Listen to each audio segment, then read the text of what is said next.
Ain't nobody here.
I don't know what they think.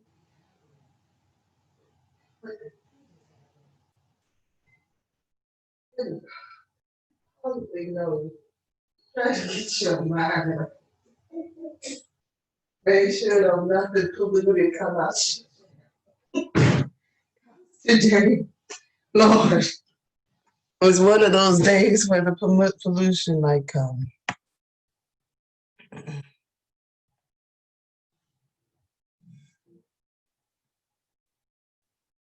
Hey, old lady. Hello. Hey, Miss Tish. I was about to say, are you talking? Oh, Jesus. Hey, Daddy. Can you see me? No, I can't see you. I saw you for a second. There- Okay. Yep, there you go. Oh, your hair looks cute. You must have just washed it. I just watched it. I just washed it and gave it a good brushing because I don't know when the last time I really just brushed it and combed it. What product Then you have on? and leave it. Put you some gel on there to seal your curls in and it look pretty. Hi. I said put you some gel in to seal curls and it'll look pretty. I just put some moisturizer on it and You good to go then. yeah.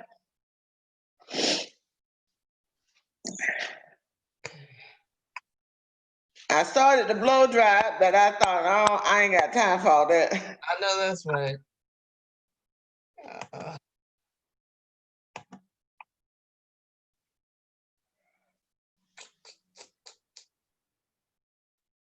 mm-mm.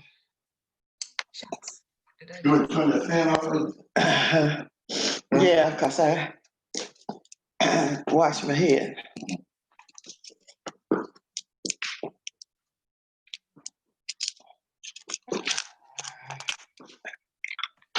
How your allergies this morning? See, they pretty good this morning. It's my hormones that's tripping this morning. Your hormones acting up? Uh-huh. Today one of them days where I want to just bite people's heads off. How come I can only see half of your face? Because I'm not right in front of the camera. I'm Okay. doing something.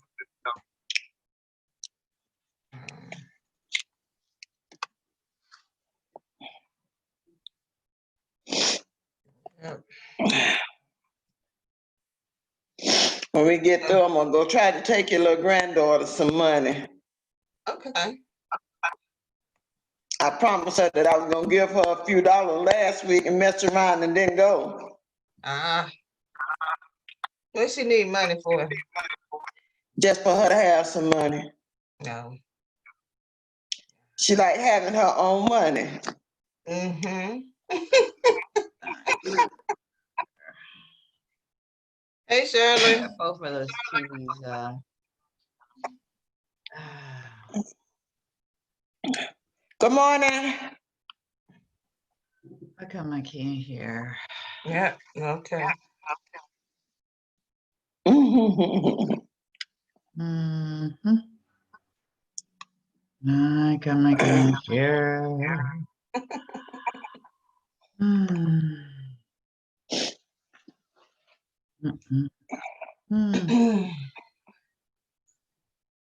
Why am I not hearing? Speaker view. Why am I not hearing? Kim say she gonna do affirmative prayer today, Ma. The what now? Kim is going to do the affirmative prayer today. A permanent what now? Affirmative prayer. Oh, okay.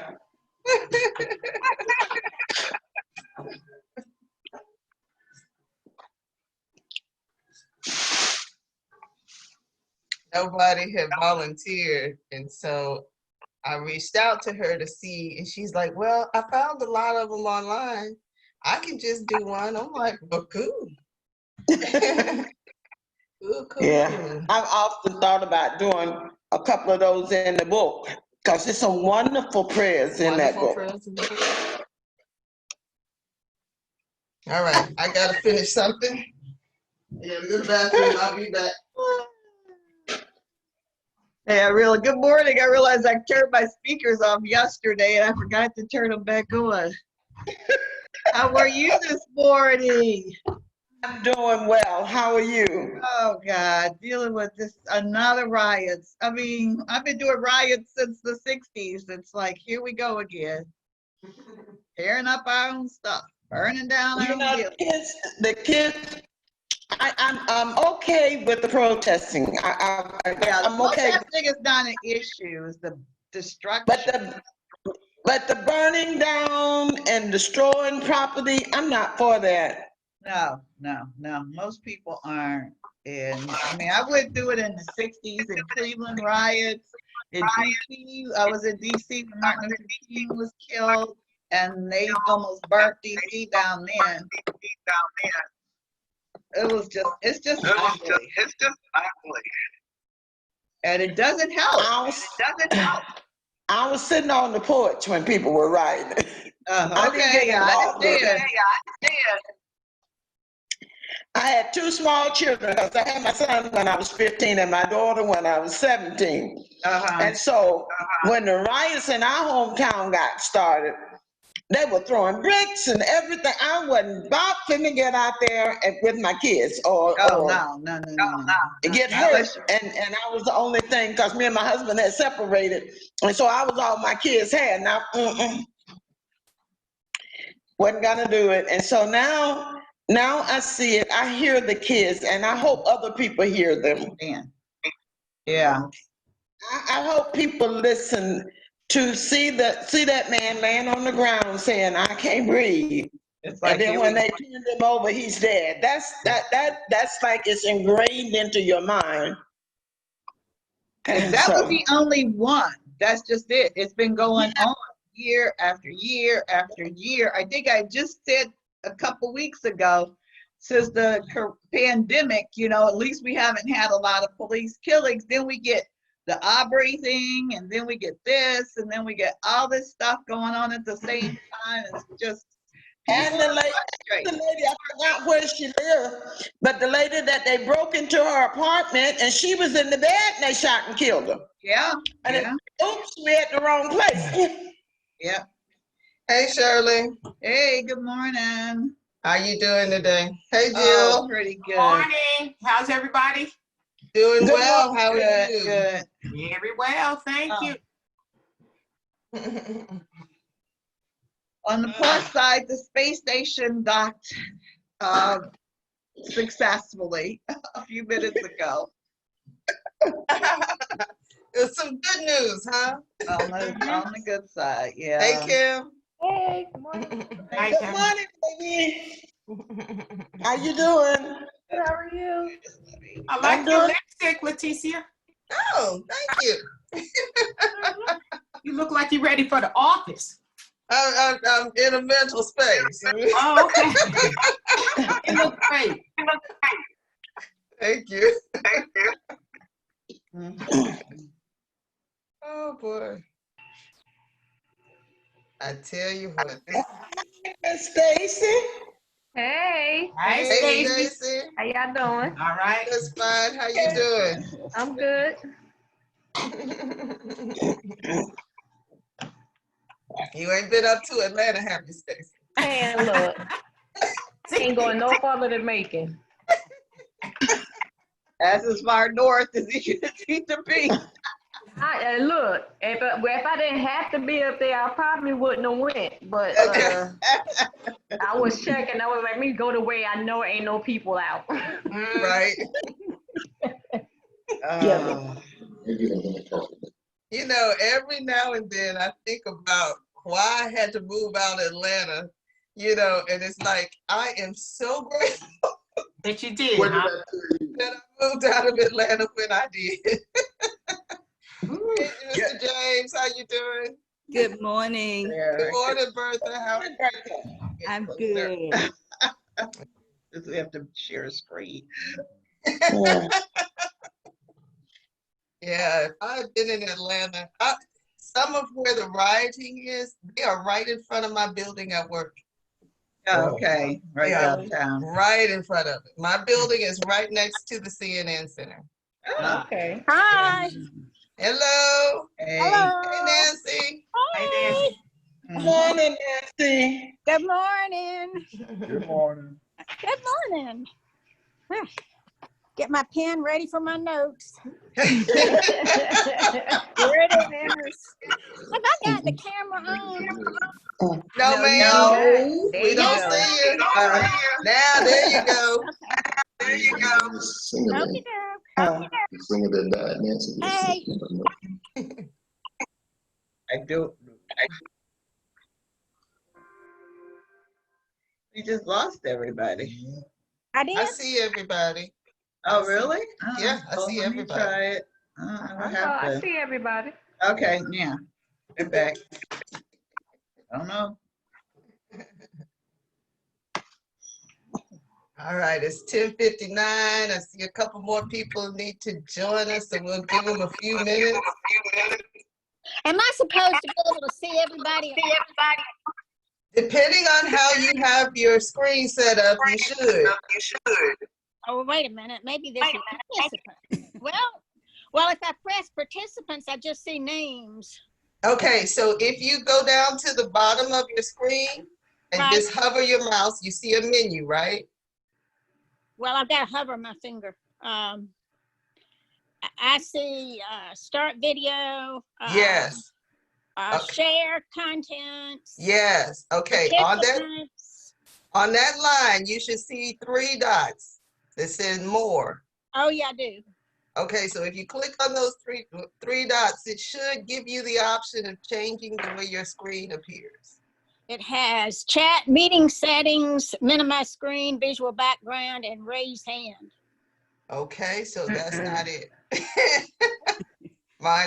Mine is slightly different because of Oh, I'm how. on the phone, so that might be. Okay, okay. Well, I can just look at you. That's all right. Okay, how about at the top of your screen? Top There may right. be something that says view, speaker view, or gallery view. It's got a thing with arrows, one going, that's not it, I don't think. It's got sound, Right next it's got to it. Zoom. Right Hey, next to it. Stacy. Well, I can just see you. That's okay. Okay, all right. Go ahead. I don't want to stop anything. We All can right. see you. Yeah, we see you Yeah, well. we see you. Oh, okay. Okay. We see you well. And I've got mine set up on the gallery view so I can see everybody at once. Yeah. Oh, gallery. Yeah. Mm-hmm. This is the Brady Bunch view. That's what I Yeah. call it. Yeah. Mhm. Hey, Jeanette. Hello. Hey, Jeanette. Morning. How are you Good this morning? Hi. Good morning. Good morning. How's everybody been this week? It's been a tough week. Been a Yeah, tough it's been a It's ride. gotten better for me. I really had to do more meditation and just Yeah, stay away from the news. yeah. And Yeah. every time that phone rang, I had to, somebody was going to tell me something. They didn't mean any harm, but you have to find something else to do because it gets into your spirit. Yeah, That's true. It does. yeah, So yeah. great. It does. It does. That's what we're dealing with over here. My 17-year-old who is leaving for college soon, who has grown up in a diverse suburban bubble, is the best way I can think to describe it. Yeah. Friends with all cultures of people because her school is just really diverse, is on Instagram and Facebook and seeing things that she's never really been exposed to. And she's Yeah. angry. She's really angry. And I'm trying to figure out how to console her through all of this, how to explain all this to her, because this is really the first time in her life that these issues are being seen. Yeah. Mm-hmm. And it's a challenge to try to find a place of optimism for her and to explain that, we're constantly trying to move the pendulum a little bit more to the side of good, and we're making progress, but progress is very slow, and it's not all bad. And these are Progress is not televised. It's not that progress is slow. Right. Progress is not televised. Progress is not news. right. We are making progress, and we're making I it think- faster than people Yes. would give us credit for. I agree. Legs are worse. Yeah. Yeah. Hey, Audria. How are you Hey. doing this morning? Good morning, Audrey. Good morning. I'm doing fine. Thank Good you. How morning. Good.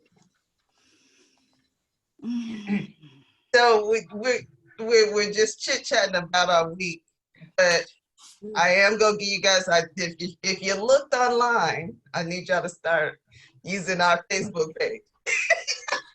I know I'm terrible. You'll know that we'll continue this dialogue as a part of the service. I'm gonna speak a little bit, give a message, a short message, but I want to spend more of our time focus on solutions and dialogue, so that we can be creative in this space and figure out how we can be a part of quelling this fire that is ravaging through the United States at the moment. Yeah. All right, it's 11:05. Let's get this party started. Who can help me out? Who's doing the Me. Okay, very good. Me. Great, hold on. It's early. Good morning. Good morning. We're going to start out with a statement. Can't hear you, Shirley. You can't hear me? Why? There you go. Hello. We are a dynamic group created to support individuals in awakening the power of the Christ consciousness that lies within each of us. We seek to create a merger between our spiritual reality and our physical reality. Together, We explore sacred teachings and practices designed to cultivate lives of love, joy, and freedom. We live, move, and have our being in this love, joy, and freedom. Our desire is that all mankind can live a God-inspired life. Amen. Mhm. So I know normally if we were in the building and if we had a musician, a whole lot of ifs, we would be having music right now. And although I'm not the greatest singer, I'm not going to attempt to sing over this microphone. But I do want to share the song that's in my heart. And this song was written in the 60s during the Civil Rights Movement.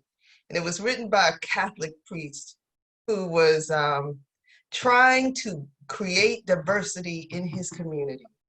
And he had gotten a group of folks together and they were having meetings, and he could find no music that would support this interfaith, intercultural group that he had created. And so he wrote this song. The song is, "We are one in the spirit." And the lyrics are, "We are one in his spirit. We are one in his love. We are one in the spirit. We are one in his love." And then he goes on to say, "And they'll know we are Christians by our love, by our love." And I always go to Christian as in not the religion, but the follower of the Christ. That's who we are. So that's the song that's on my heart this morning. And if I could sing or had a musician, that's what we would be hearing. All right, so next up is our meditation. Jill, you on board to do that this morning? I am. All righty. Again, good morning. And I always look forward to Sunday, you know, just being here. And the rest of the days, I learned so much. And I just want to say thank you to all of you. But it was quite interesting today. When I woke up, I asked Alexa what time it was. She provided the time for me. And to my surprise, she said that today was Walt Whitman's birthday. Wow. She had a poem for me. And the poem was Walt Whitman's Miracle. And I thought to myself, what a wonderful, unexpected gift that it gave me without me even asking, you know, a miracle. And I thought to myself, you know, in the midst of all this chaos is still a miracle that we are loved by our divine creator. So on that note, I want to just go ahead and start the meditation. I want you to just relax any tense muscles you might have. Just let yourself go, you know, like the blowing wind. Just allow yourself to be free. So I want you to gently close your eyes, relax your body, your muscles, but yet remember to sit with good posture. And I want you to take that deep, slow breath in, inhale through your nose. And I want you to just, while you inhale, and just think of all the oxygen that is being circulated throughout your body without any help from any type of device. And exhale through your nose all of the staleness that you have seen throughout the week, throughout the months, you know, just throughout last week. Just exhale that. Now I want you to inhale through your nose again. Feel your stomach expanding. And I want you to think about gratitude for a divine day of life, another divine day of living. And I want you to exhale and see all of the violence in the world soon coming to a close or softening. People are not destroying property, destroying one another. Now give me another deep inhale. And on this inhale, feel in your lungs, that breath is going throughout your body. know that it's a miracle that you can breathe on your own. Exhale, blow it out. And just think, a miracle that your heart is pumping without you doing anything. All the chambers in your heart are working. You're responsible for making your very own decisions. You're clothed in your right mind. No one has to make decisions for you. You have to make decisions for yourself. And the decision that is imperative that all of us make, it's imperative that you remain joyful and that you summon peace to your mind in the midst of any turbulence around you. Now I want you to walk the path of your favorite place, whether it's a meadow, a brook, across a bridge, just see greenery. You're at the beach and you're standing on the beach and you're looking afar and you see the sunrise is rising, what appears to be out of the ocean. And you know there is something greater here than us in the midst of all this chaos, that our divine creator have not decided to say, I'm taking them out now. So know that there's plenty of love. And I want to leave you with Psalms 34, 4. And it says, and I want you to repeat this to yourself. I sought and inquired of the divine spirit, the Lord, and I required of him on the necessity of his word. And he heard me and he delivered me from my fear of violence. He's delivering you from unnecessary fears if you keep your mind clothed in his thoughts. Now I want you to inhale this miracle again and hold it to the count of the Father, the Son, the Holy Ghost, the universe, the divine, and all that is. And I want you to exhale it. Now see yourself in your place of contentment. And so it is. You may open your eyes. Thank you for that, Jill. That was powerful. Thank you. Very good. All right, so next up we have our affirmative prayer, and Kim will be doing our affirmative prayer today. Okay. Today, my heart is without fear. I have implicit confidence in the good, the enduring, and the true. Today, I shall guard my thought and my speech. I shall keep my consciousness steadfast with the realization that there is a spiritual power on which I may rely. I turn resolutely to that divine source which knows no confusion, to that spiritual center which knows no fear. Spirit is not afraid of anything.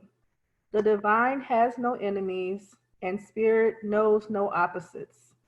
Consciously, I draw close to my divine center, the source of all that is.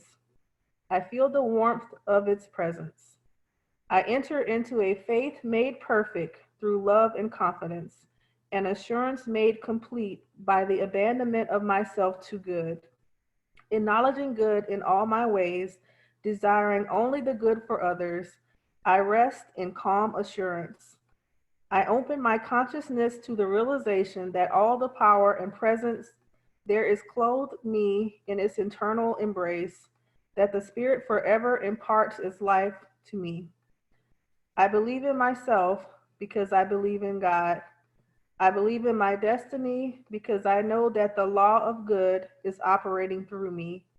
I have confidence in the future and enthusiastic expectation of good things to come. Therefore, I accept the fullness of life this moment, and so it is.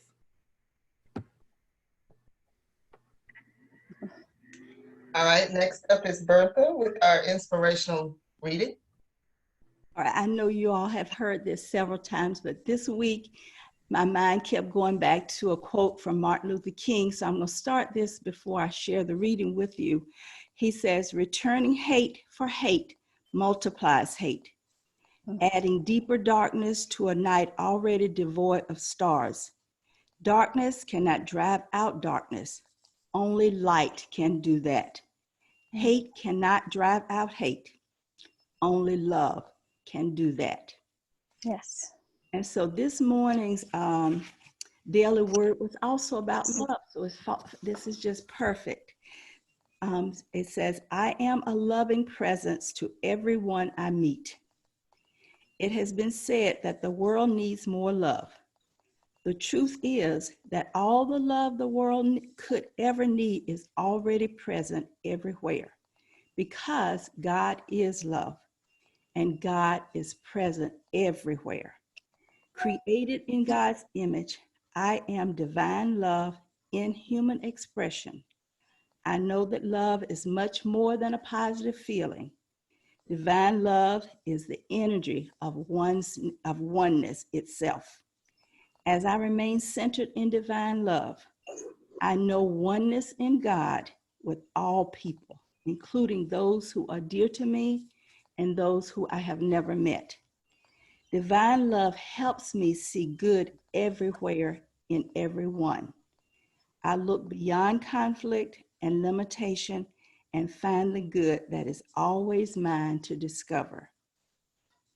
Beloved, let us love one another because love is from God. Everyone who loves is born of God and knows God. And that's 1 John 4:7. Amen. Amen. So, as usual, we have some great meditations, some great inspirational messages, and some great affirmative prayers. And they are always in line with what we're trying to do. And I promise you, I have no hand in telling people what to pick. And like with Kim this morning, she said, I found several. And my response to her was, pick what's on your heart. And so she did. And it works perfect. So today we're going to do something a little different. I'm going to give us a little bit of a message, but I don't want the whole entire session to be focused on me speaking. I'll start out, we'll set the groundwork, and then I want to open up the mics, and we have a conversation today, because the week that we have experienced kind of dictates that we need to talk and put our minds together and see how each one of us can find peace, how each one of us can find love, and even how each one of us can help to quell the fires that are burning in our country, in our neighborhoods, in our own hearts today. And so I'll probably spend about 5 to 10 minutes max on the speech, and then the rest of the time will be us in conversation, okay? And nods, all right, good deal. So, if you've been online, you see that the title of this message today is, I gotta remember what it is myself, The Power of a Spirit-Led Social Activist. And the idea for this message probably came to me on Monday or Tuesday. Granted, I didn't start writing on Monday or Tuesday, but over the week, it made itself known to me. And so I start out by saying that there's been an escalation of fear in the air that seems to want to continue to grow. The fear began as a call to action. And what I mean by that is, when we all initially heard of some of the things that have been going on this week, we all got that unction, that desire that something needs to change. That was our call to action. But because most neglected to empower their action with peace, or some, not all, I'll change that, not most, but some neglected to empower their action with peace, their actions increase fear. I know what people are saying, that it wasn't the protesters that started the fires in Minneapolis. And I had a couple of conversations about this on Facebook yesterday, especially when it hit Atlanta. And everybody kept saying, it's not the protesters, it's not the protesters. But then I read something later that said it was a combination of both.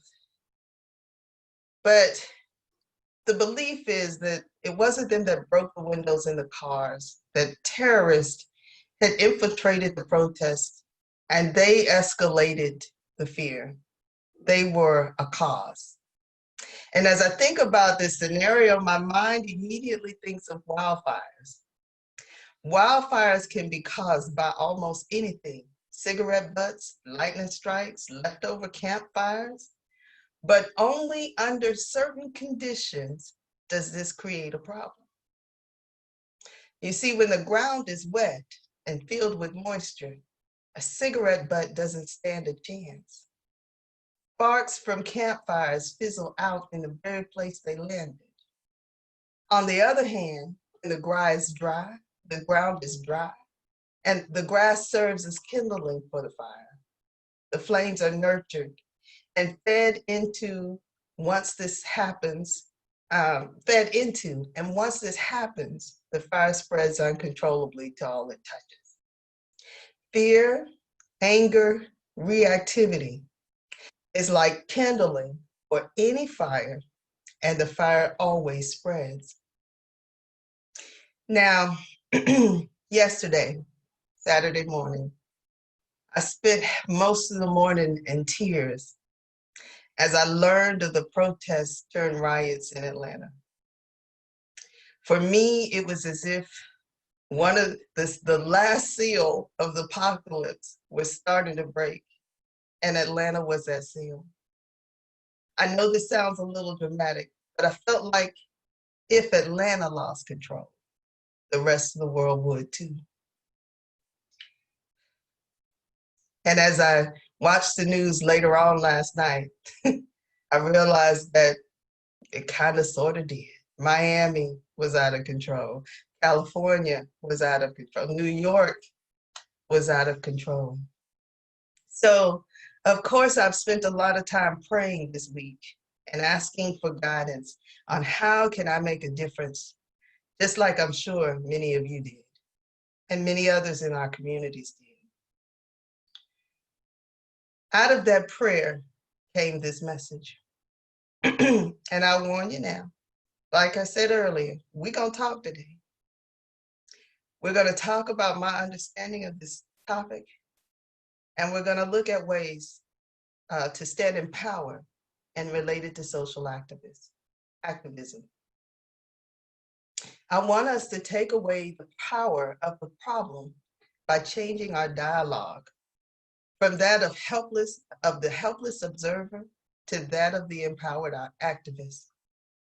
Each of us can be an activist in our own rights, in our families, with our friends, on a local level, and some even on the national level. So today I'm going to spend a little time discussing the importance of those who are spiritual practitioners, meaning those living according to the truth of spirit, to be involved in the pursuit of social justice. Now, our text today comes from 2 Timothy, the 1st chapter, and the 6th and 7th verse. And it's Paul writing to Timothy. And he says, "For this reason, I remind you to fan into flame the gift of God, which is in you through the laying on of my hands. For the Spirit of God does not make us timid, but gives us power, love, and self-discipline." Now, most of you will probably remember that scripture as God has not given us the spirit of fear, but the Lord has given us power and love and a sound mind. That's how most people remember it. So I want us to fan the flame of the gift of God that is within us through our discussion today. Some of you missed the dialogue earlier as we logged on, but I was kind of out of the room, but I could still hear the conversation. And I heard Shirley and my mom talking about having watched riots, protests and riots since the 1960s. And I'm right there with them. Because for me, it seems like for years now, our society has been on a repeat cycle. From my own personal memory, I've seen the cycle of incident, i.e. police killing an unarmed, non-resistant Black male, from Rodney King to present day George Floyd. That's what I've seen in my short life. I've seen the protests, activist groups such as the SCLC, the NAACP, and now Black Lives Matter movement begin to make demands of the system in peaceful protest. But inevitably, once this begins, the riots start. People not part of the movement, justifiably angry, losing control and creating chaos. Once again, we call in the National Guard as the calming agent in order to restore order. Indictments are served to appease the masses in the moment, but then there is no punishment. Or at least the punishments are not what we expect them to be. This is the cycle. And each time we have an incident, we rinse and repeat. Over and over again, the street protests have all resulted in the same scenario. What starts out as peaceful demands for resolutions end up in violence and chaos. Innocent people get hurt, and the pain that is created as a result of the protest has destroyed lives. Even without the riots, I've yet to understand what the goal of the protests were, what the strategy was, other than just yelling and screaming.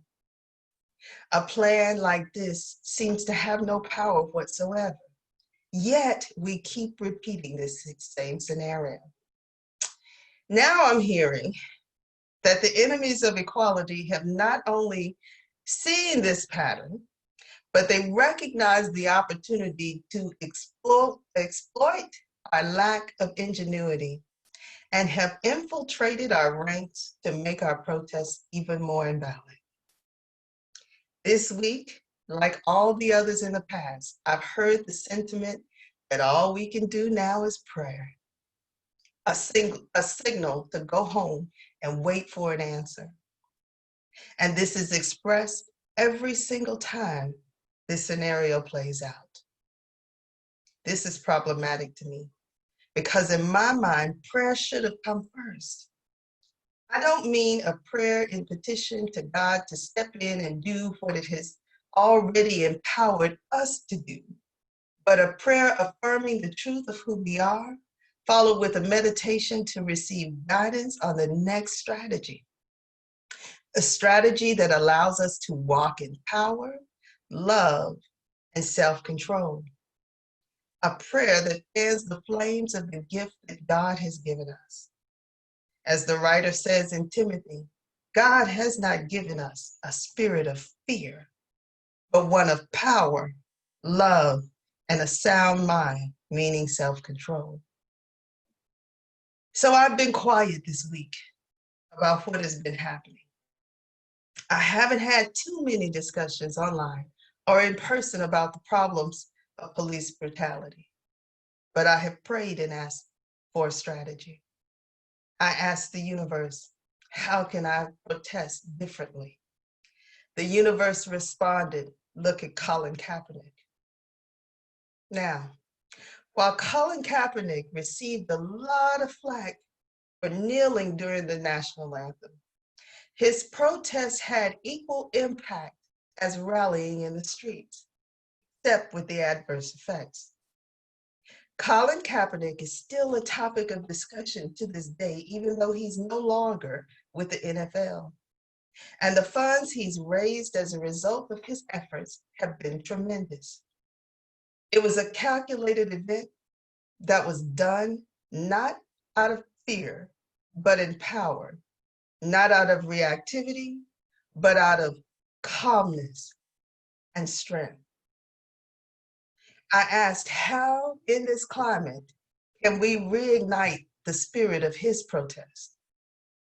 My thoughts immediately went to an online protest because you see, on May 9th of this year, 700,000 people watched the Versus music experience between R&B singers Erykah Badu and Jill Scott. They watched for hours as these two women played songs in their home office and had discussions. What if we hosted a social activist versus police brutality forums on Zoom? Comments can be controlled. No violence would happen because no one would be in the same room. Voices would be heard and awareness created. We could even bring to the table police officers, government officials to be a part of the dialogue.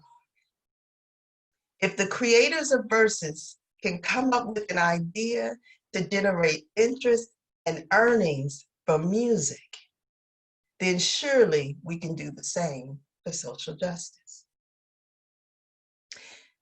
As I prayed, I was further made aware of the fact that in spite of so many people using the hashtag Black Lives Matter, very few people actually donated to the cause. No one ever thinks about the importance of funding to these organizations, but lawyers need to be paid. Travel expenses need to be covered. Not only that, volunteers are needed to comb through evidence, to research legal precedents and things like that. But let me give you an example because we don't necessarily see all the impact of what they do. So let me give you an example of how contributing and supporting these organizations actually works.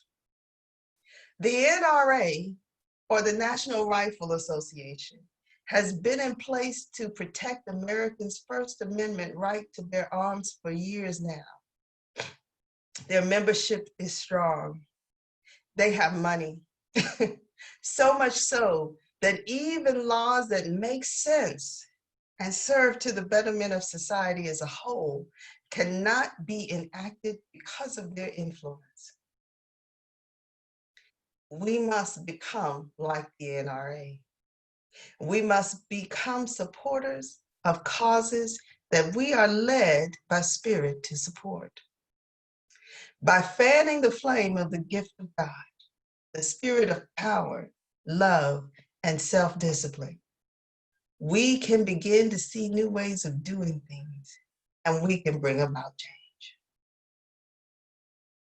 So now, as I promised, I want to spend the next few minutes having a discussion. But before we do, I want us to take a few moments for quiet reflection.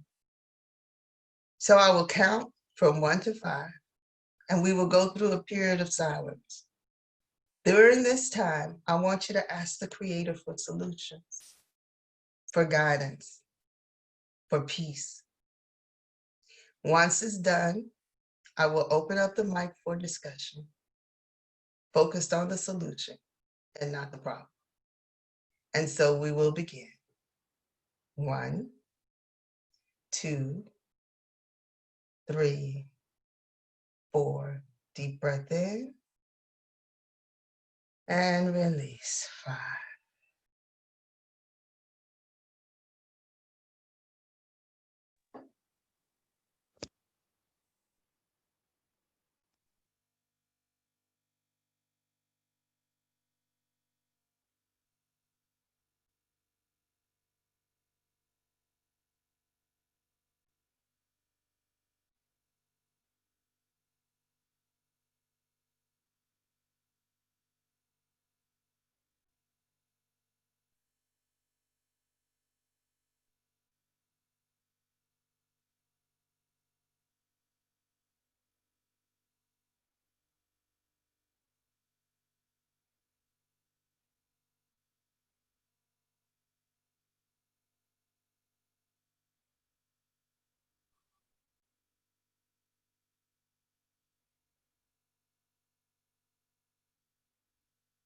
When you are ready, I ask that you open your eyes. I'll unmute the mics and we will begin. I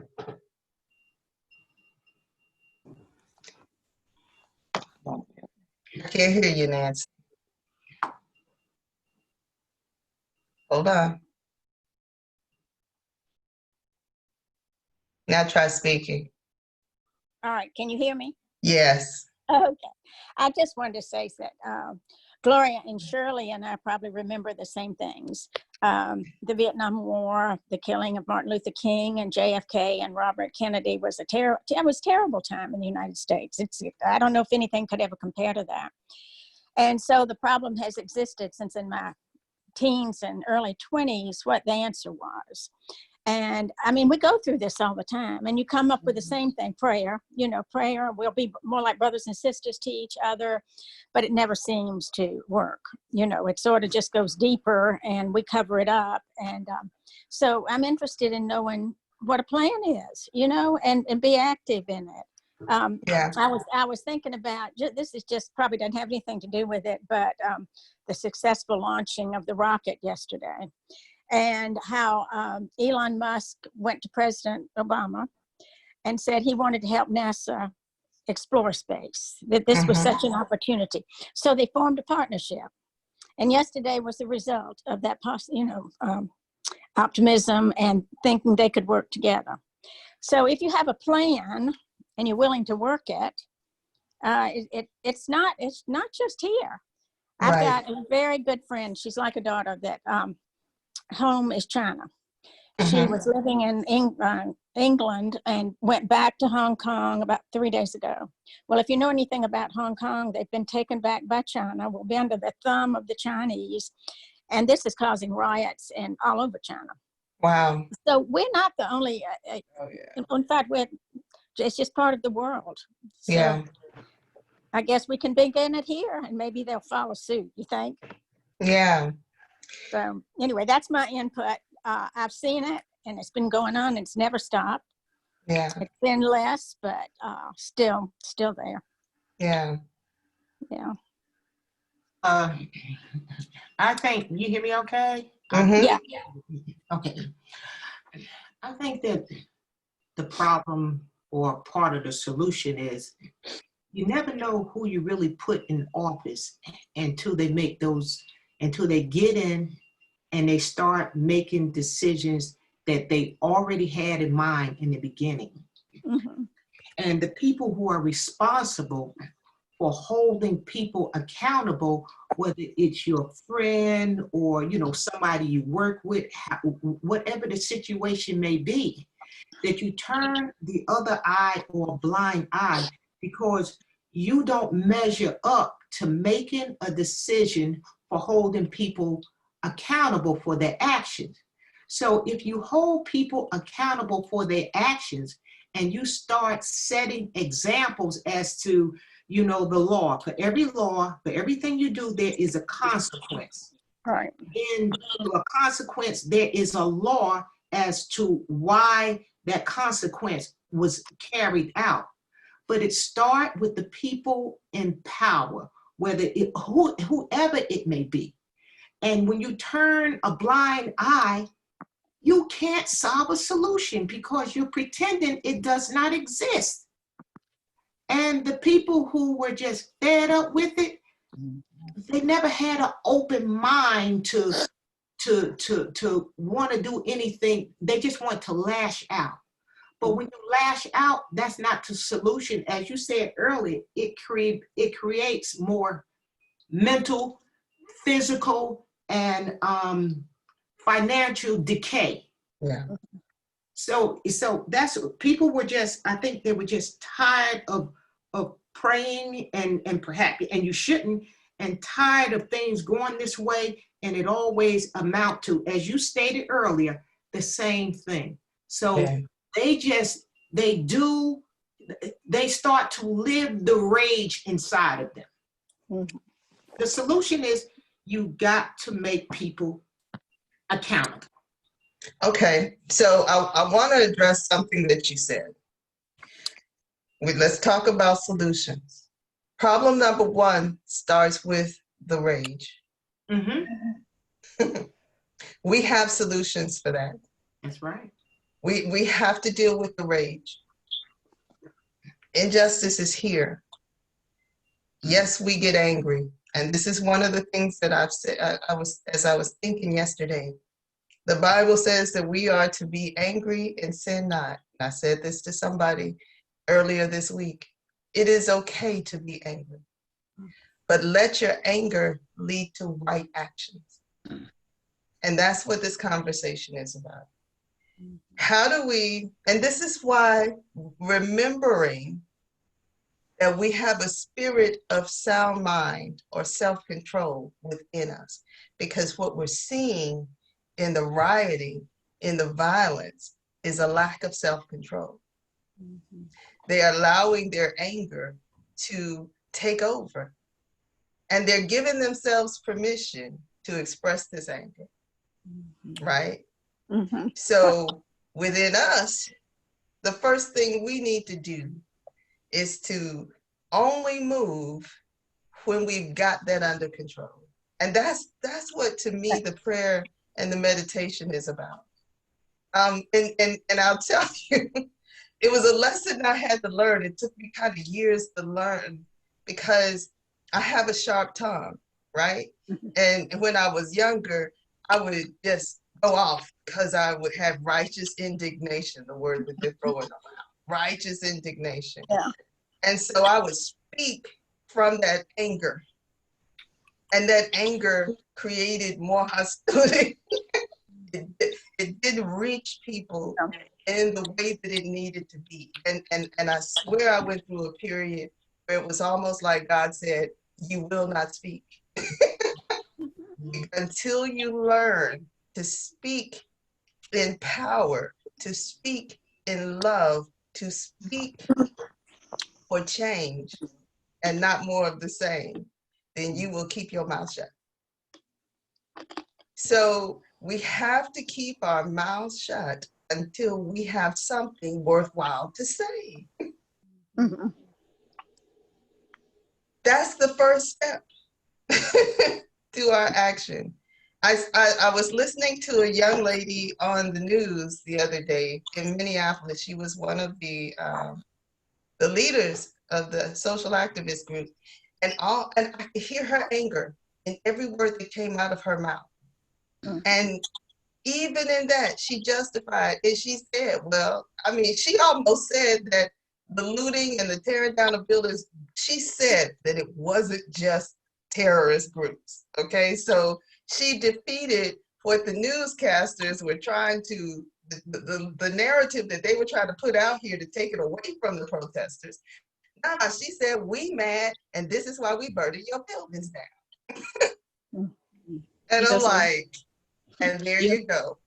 So yeah, how do you get hate and anger out of somebody's heart? You can't legislate it, you know, and but I think one thing that I saw, this was even before this outbreak, this was maybe like several weeks ago, and I even mentioned it to my daughter. One of the ladies that started the Black Lives Matter movement, she said that her dad is white and her mother is Black.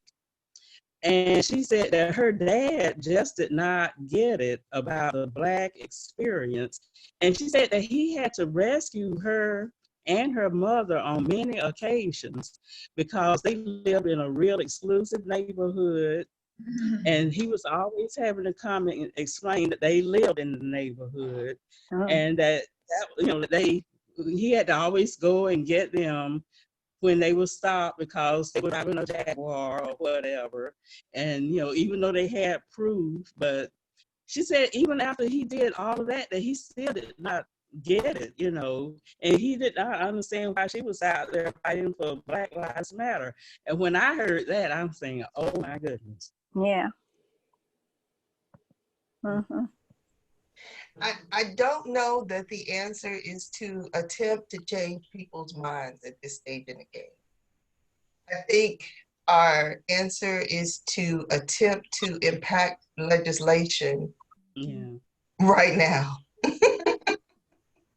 Because if we have, the police have been protected by our laws. Y'all do realize that, right? Mhm. Oh, yeah. Yes, And the union. yes, yes. And the unions. Yeah. So our job is not to convince folks to think differently than they do. Because how you think really don't impact me. What you say Yeah, really yeah. don't impact me. Right. But when the police are putting their knees on my neck, Mhm. Oh, yeah. now we got a problem. So from my perspective, our job is to impact legislation. Mhm. Yeah. If Yeah. not legislation, we have to impact how police departments are working together. I listen to a lot of podcasts about true crime. That's just my thing. And you see that as time has progressed, a lot of police departments now talk to each other, and they didn't used to. So this person will be in the next county doing something, and he had done something in a previous county, and if the two had been connected, some of these situations could have been avoided. So it made me think about the fact that we have all these police departments across the country that are functioning completely different. I don't know how true this is, but I heard that in the city where the guy had his knee on his neck, that was actually written in their training procedures that was acceptable. And then you hear all these police chiefs and police officers saying that that is not something that is allowed in their their place. So what seems to be needed is that there needs to be some countrywide standard of how do you safely arrest someone, or how do you safely interact with people. Even something as simple as here in my town, they just started this thing where if you have a person in your home who has mental illness or special needs, I have an autistic son, which is why I went and started reading into this. They want you to fill this form out and bring it to the police station to let them know that you have a person in your home that may not comply or may not understand if they have to interact with the police. Mhm. Now, I don't know if that's something that's available everywhere else, but one of my biggest fears is they told my son to get down. My son is only 13, but he's 6 feet tall and 190 pounds. He's not a small guy. And he could very well be perceived as a danger, because of his skin color, unfortunately. And he's just a big fella. And he won't understand if you tell him, hands behind your back, get down on the ground. So Auburn Hills has this policy in place so that at least if they were to come to my house for something, they know he is here, they know he is nonverbal, and they know how to approach him. That needs to be across the board because, there's special needs people everywhere. Or even in the instance with this guy with the knee on the neck, I asked the question, what if he didn't understand what was being asked of him? Or he was in just such distress that, because people like to use the phrase like, oh, well, if they just cooperate. Well, we're assuming people even know how to cooperate. He was cooperating. And he absolutely was in that case. But, as a parent of a child who I know would not understand, I asked the question, what if he didn't know how to cooperate? Does that mean that death is upon him because he doesn't understand? So how do we get our people who are in authority, to, share information about these best practices across the country so that we don't have police departments putting knees on neck when 80-90% of the police force agree that this is not something that should be done. Yeah. This is exactly what's happening with the virus too, because every state, every town, every county has different restrictions. So what that relates, that's a very good point you're making. Yeah. And I think we have some states, some cities where they have made legislation very different. I think of Ferguson because of the problems that were there. Their police department did a lot of work to go back and look at, because it's all about the policies, and they were created for what we have now. And so if we had a way we could, there are always models. that we could say, you know, this is what we expect our police officers to do when they are interacting with someone.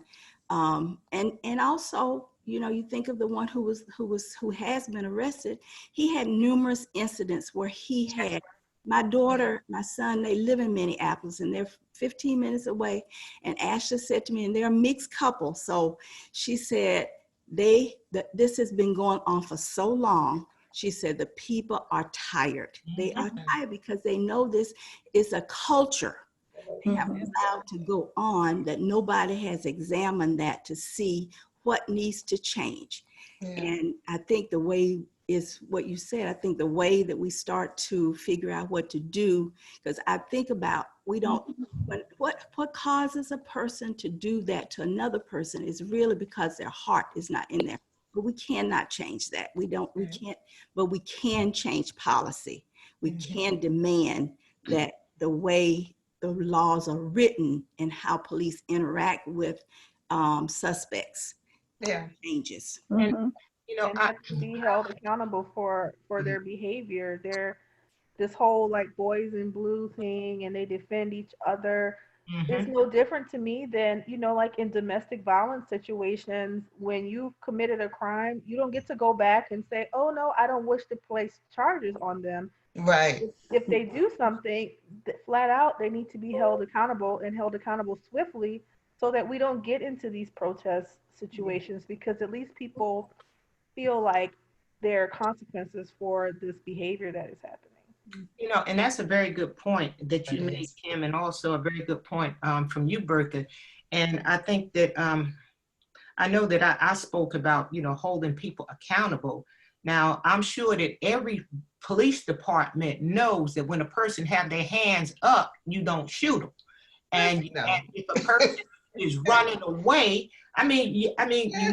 that's something that's nationwide. A person is running away, you don't shoot them in the back and say you were afraid for your life, and you go home and you get a paid vacation until it's time to, and people are tired.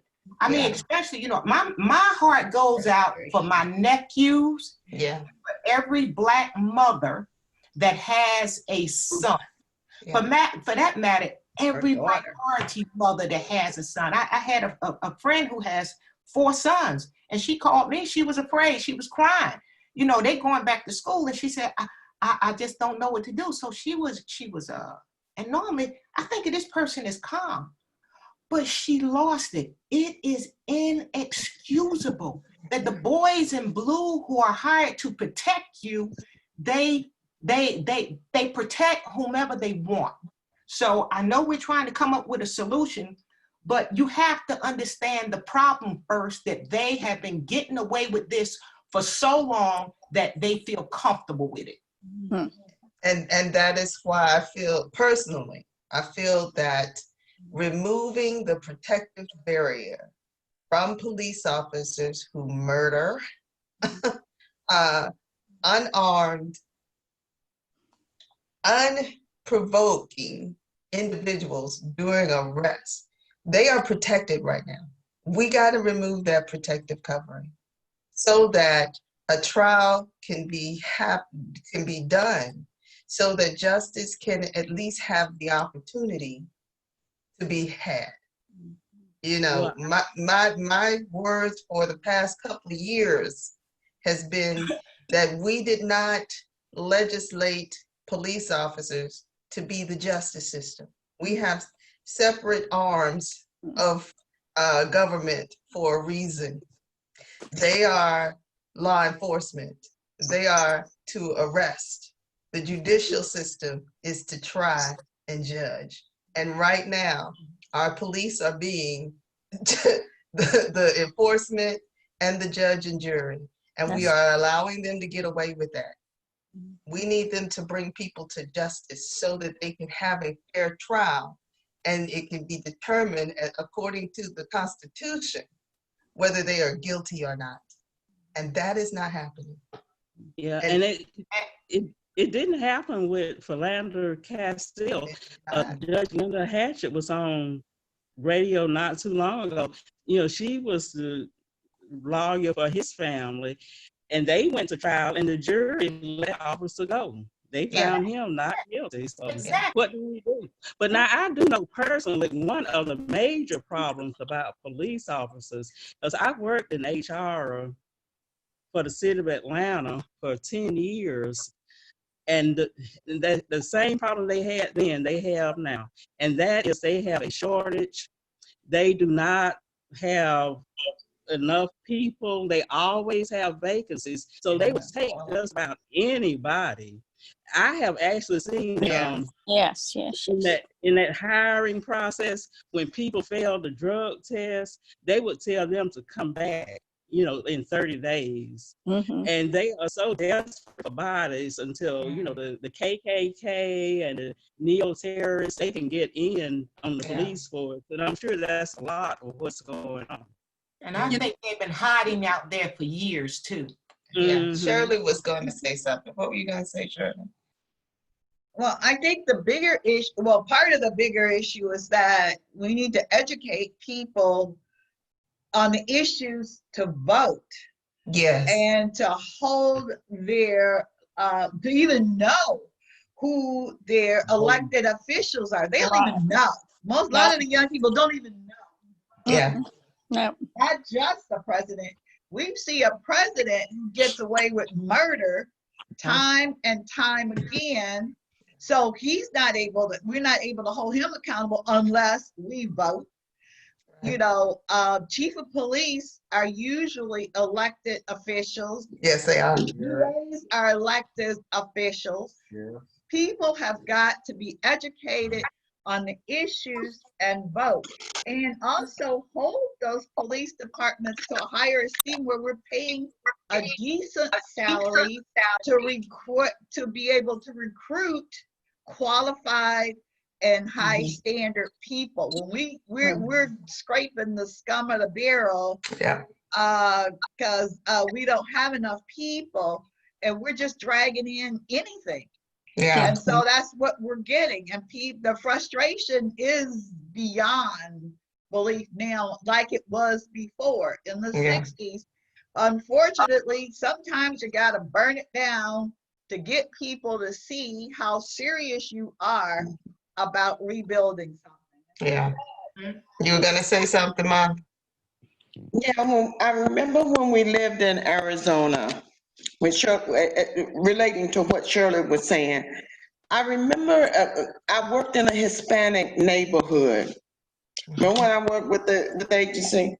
And whenever something was coming up, those people in that agency would pull all of those Hispanic people together, and they would sit down and they would strategize who they were going to vote for, what was going to happen in their community, what police officers were not going to come in this community, and they would go up to where it counted. Yeah. One of our biggest problems is that we discuss the problem over and over with ourselves, and we never take the voice where it's going to come. And so that's why we keep ending up with the same scenarios, because we're not doing what it's going to take to make the voice come out of your house, come out of your church, come out of your little neighborhood, and go further. And that's something that we really do need to look at. Yeah. Because a bad police officer in your neighborhood, you should have some recourse. Just because your son is Black or your daughter is out. I remember a time when a lady went uptown, a Black lady, went uptown in a pair of shorts. Do you know they arrested her? Her shorts were too short. So we need to not change the dialogue. We need to extend the dialogue, but we need to come together as a group of people and discuss what's going to happen if we know a bad cop, turn him in, and if our little town or our little city and don't do anything about it. We need to know how to move on to the next thing. Yeah. Now that's a great comment, and I have a solution for that. Last night, I did some research on different organizations and what they bring to the table. And this is the other piece. Education, like Shirley said, education is so tremendously important in this process. So knowing what organizations work with how you believe and how you believe this should move forward. I did some research on an organization called The Color of Change. And this organization has been fighting to bring equality and solutions for racial justice around the world, okay? And their website is colorofchange.org. And as I went through, I was amazed. I was amazed at what all the Color of Change was doing and how they were working to impact change. Not only that, the Color of Change said, if you join their website, no fee, they would send you information on how to impact change in your community. So when we get to these points where we're wondering what to do, there are people who have spent their lives trying to figure out what to do. Yeah. And so let's tap into those resources. The Color of Change is one. Black Lives Matter is another. The NAACP, we have neglected and abandoned the NAACP. What about Rainbow Coalition, Jesse Jackson's? Same thing, same thing. Seems like they would be. The younger people don't want to have anything to do with the people that were involved in the movement from the 60s. They say, well, y'all failed us, so we're going to do this. A lot of them don't even want to listen to how to organize, because I think that was a lot of the problem with Black Lives Matter when they first got started.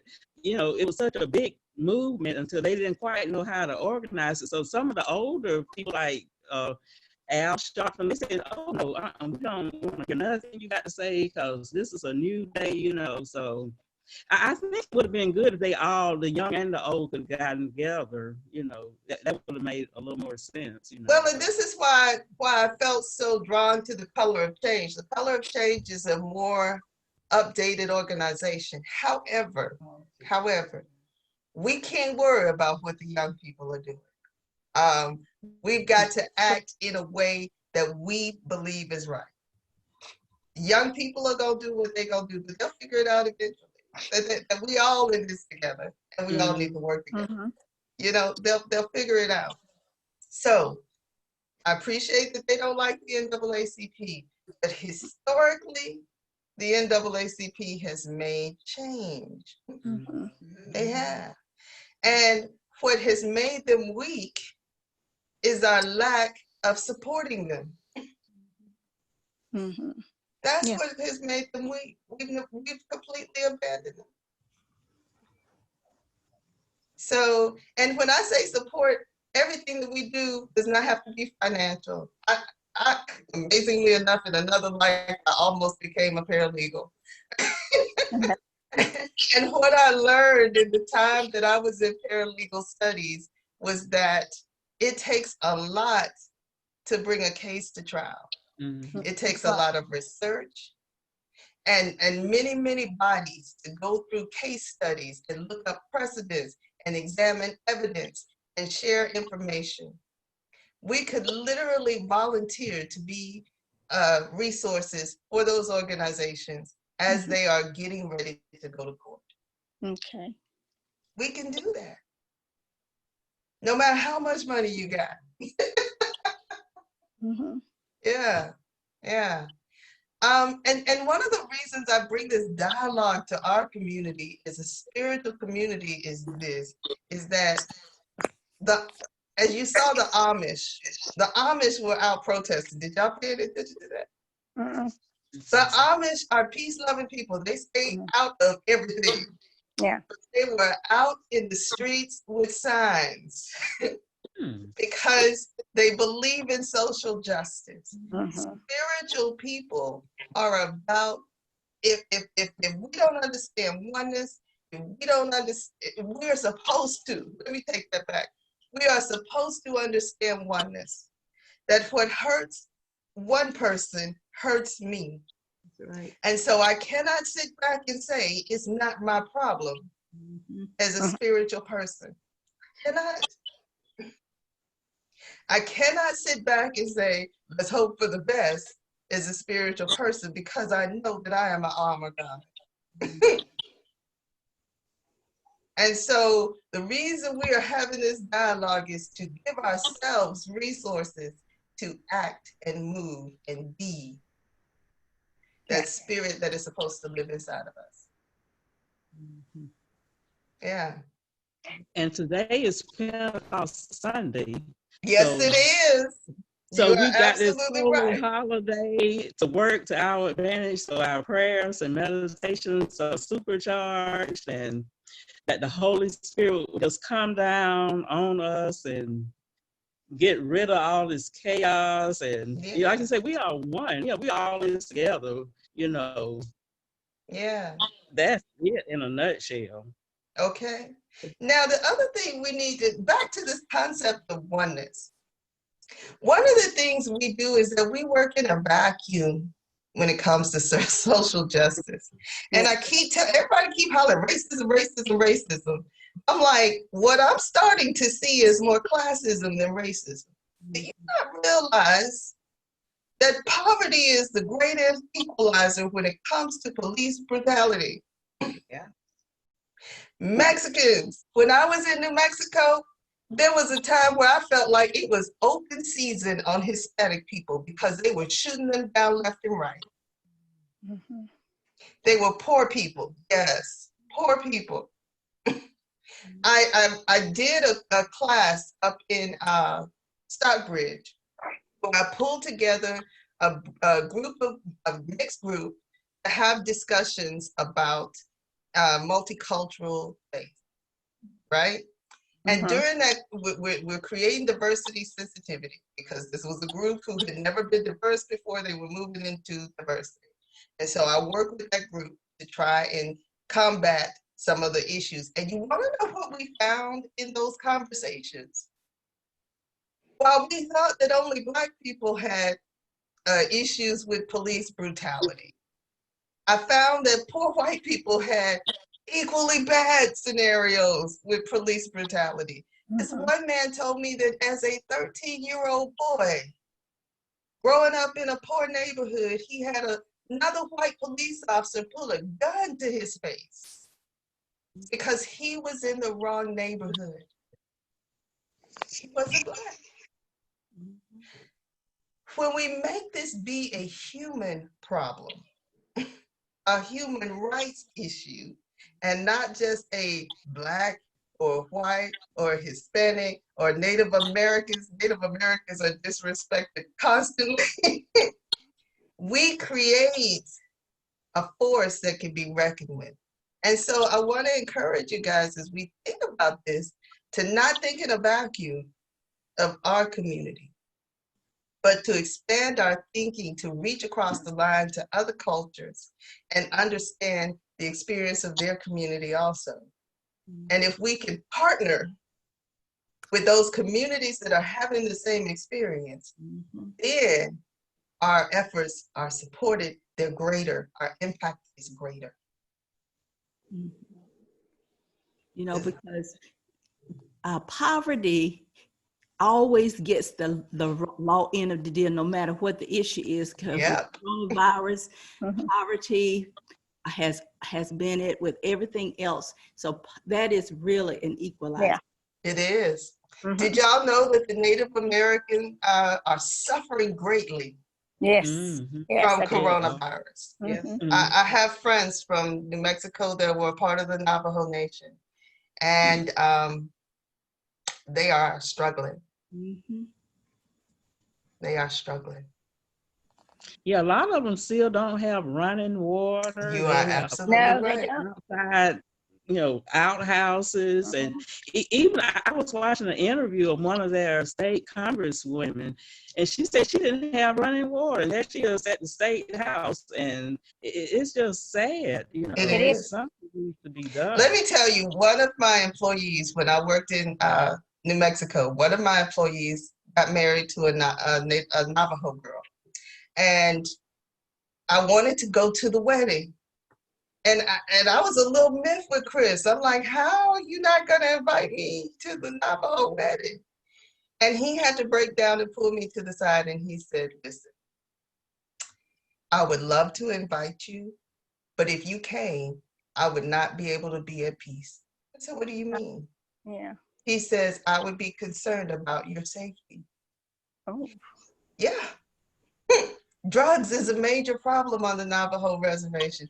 Gangs are a major problem on the Navajo reservation. Police brutality is a major problem on the Navajo reservation. And then he went even further to say, and where would you use the restroom? He's like, they're still using outhouses. His father-in-law, their family still had an outhouse. And so in order to give him peace, he asked me not to come.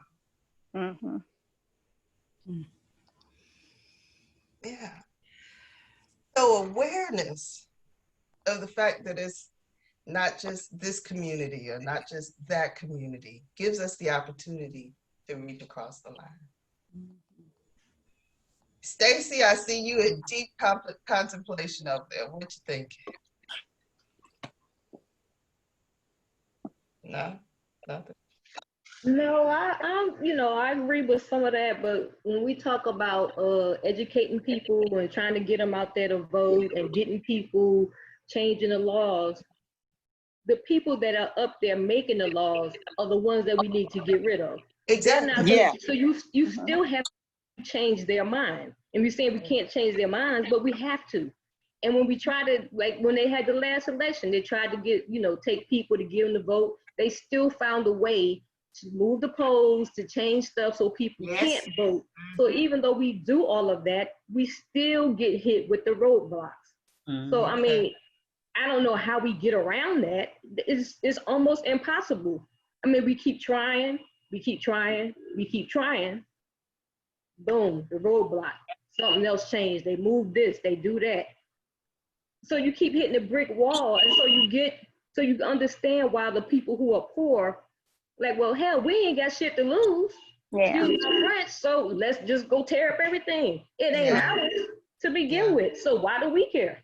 So I mean, you can't fault them for that because they just keep getting hit with the brick wall all the time. Okay. And I hear you on that. And so that's where I go back to lobbyists. Money. Yes. Money is also a great equalizer. Okay, we said poverty don't have any. Yeah, we do. Yeah, we when do. I say we, I meant like, collectively when we talking about the poor people and that, they don't have any. Yeah, we go to the hair salon. I ain't buying that. Nails. Go to hair them salon, Asian nail folks. salon, I'm gonna be real with y'all. Them Asian folks who sell do all weed that. are millionaires because of us. I get that, but they don't see it that way. They don't see it that way. I'm sitting here, I'm just trying to, take in everything because this week has, it's been hard. And, and him having a 20-year-old son who, when we're sitting at the dinner table and I'm saying, are you okay? And he's saying, no, I'm not, Right. I'm saying that he's not okay. And so much so, I have a sister circle and we talk every 2 weeks. We had to talk on Friday because we all have sons. And, I can't say that, and I'll be honest with you, I can't say any of them would disagree with what Stacey is saying. I can't say that I disagree with what Stacey is saying. We can do the voting, but they gut the voting rights. They gut it. And as soon as they gut it, they start kicking in every way to suppress our vote. So we go and we're like, okay, so what do we do now? So we try to do things the right way. And as much as we want to progress forward and we want to do the right thing, they're the people who are out there, they're trying very hard to make sure things stay the way that they are. There's something about not losing the power. And I do agree with a lot of things that are being said about being poor, you know, especially teaching at a, you know, at a Title I school. You know, I see so many things, you know, that I can actually relate to because I know the background from whence I came, you know. And so I look at all of that and I'm like, do I feel helpless? I don't feel helpless because I know that there are things that I can do. However, I'm also very aware of what I am up against. Yeah. Going back to what Kim was saying earlier, about having something across the board. You know, I just, you know, read a chapter in school. I'm on the Guiding Coalition at my school, and I just so happened to get the chapter consistency, collaboration, and consistency. Mm-hmm. The thing is, we have to have something across the board. And I am at heart and by nature, I am a true believer that there are more good people in the world than there are bad people. Yeah. Yes. Because if I didn't, I don't know, I might have been up in Atlanta with him. You know, exactly. I think when he said, you know, I got some thug in me that I got. Okay. So, don't we all? And anger. And anger. So, you know, I'm on the side of doing what's right, but there has to be a collaboration. There has to be a consistency. And going back to Letitia, to what you're saying about having, have like what Versus did with Jill Scott and Erykah Badu. I was one of them. I was there for hours, you know. Exactly. And the thing is, I didn't even know that with that, we're going to have to say, okay, well, who do we choose to be there? Because we have people there so different. You bring up, as you guys were saying, the NAACP. You bring up the Urban League. You bring up Color of Change. You start talking about Jesse Jackson, Al Sharpton, you know, any of these people. And then you're going, okay, so who appointed them? This is what you're going to get. We're like, I respect the experience. However, look at where we are today. And if you're the same thing and I'm getting the same results, I'm going to have a problem supporting those organizations and those people.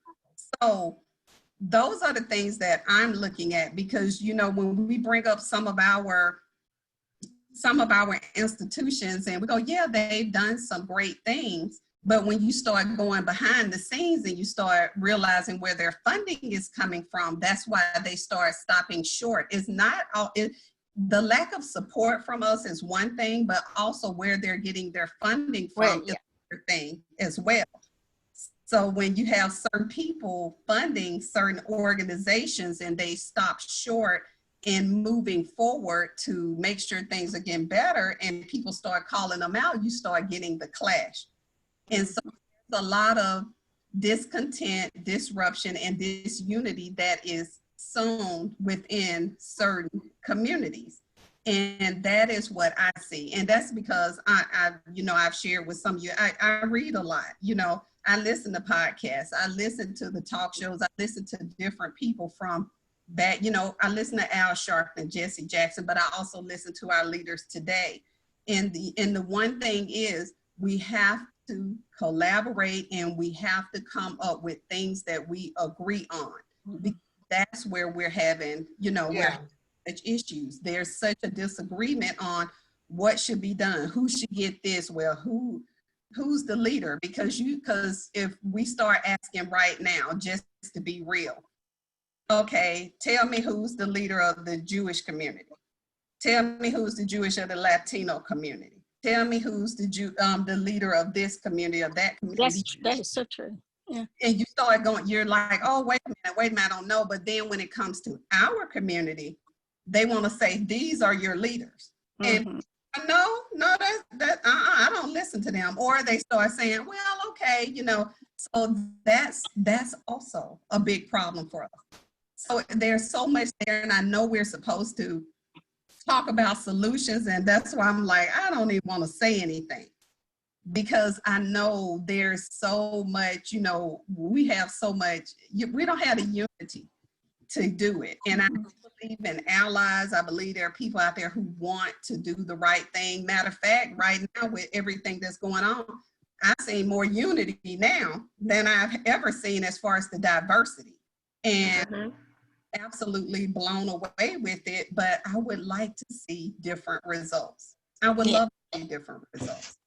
And so that's all I'm gonna say. I just had to say that. I don't know if Stacey hadn't said anything, I don't know if I would have said anything.